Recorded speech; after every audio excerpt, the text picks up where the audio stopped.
వెతకండి. ప్రభు చాలా స్పష్టంగా చెప్పాడు, మీరు మొదట దేవుని రాజ్యాన్ని, నీతిని వెతకండి. చెప్పలేదా? ఏమి తిందుమో, ఏమి తాగుదుమో, ఏమి ధరింతుమో మీరు చింతపడద్దు, నేనిస్తా మీకు. ఈరోజు మీరు గుండె మీద చేసుకొని చెప్పండి, ఇక్కడ కూర్చున్న వాళ్ళు కనీసం క్రైస్తవ లోకం అంతా మన ముందు లేదు.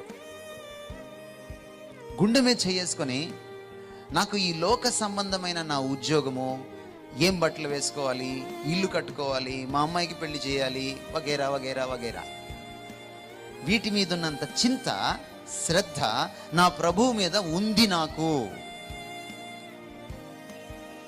ఎంతమంది చెప్పండి?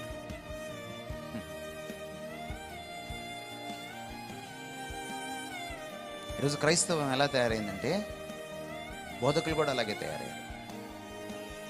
మీరు మా దగ్గరికి వస్తే మీకు ప్రభు అది ఇస్తాడు, మీకు ప్రభు ఇది ఇస్తాడు. ప్రభు చాలదు మనకి, ఇంకేమి ఇవ్వాలి? ఆయనే చాలు. He is enough. ఆయన ఏమన్నాడు? నా కృప నీకు చాలు అన్నాడు. బతికేస్తామంతే, బతికేస్తామంతే. ఎందుకు కంగారు?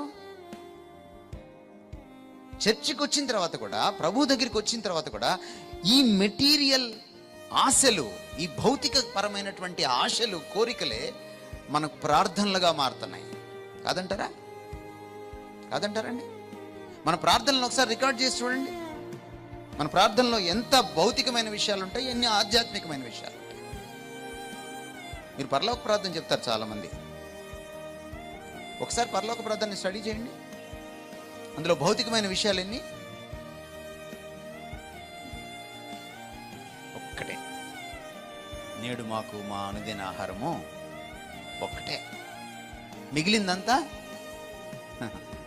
నీ నామం పరిశుద్ధపరచబడును గాక, నీ రాజ్యము వచ్చును గాక, నీ చిత్తము నెరవేరును గాక. ఫోకస్ అంతా ఆయన మీద. ప్రార్థనలో మన ఫోకస్, నా బిడ్డకు పెళ్ళవును గాక, మా ఆయనకు ఉద్యోగం వచ్చును గాక, ఏమండి నేను అమెరికా వెళ్తును గాక. Is it not materialism? ఇది క్రైస్తవం ఎలా అవుతుందండి? అవ్వదు. లోకస్తుడికి నాకు తేడా లేనే లేదు. లోకస్తుడు అచ్చం ఇలాగే ఆలోచిస్తాడు.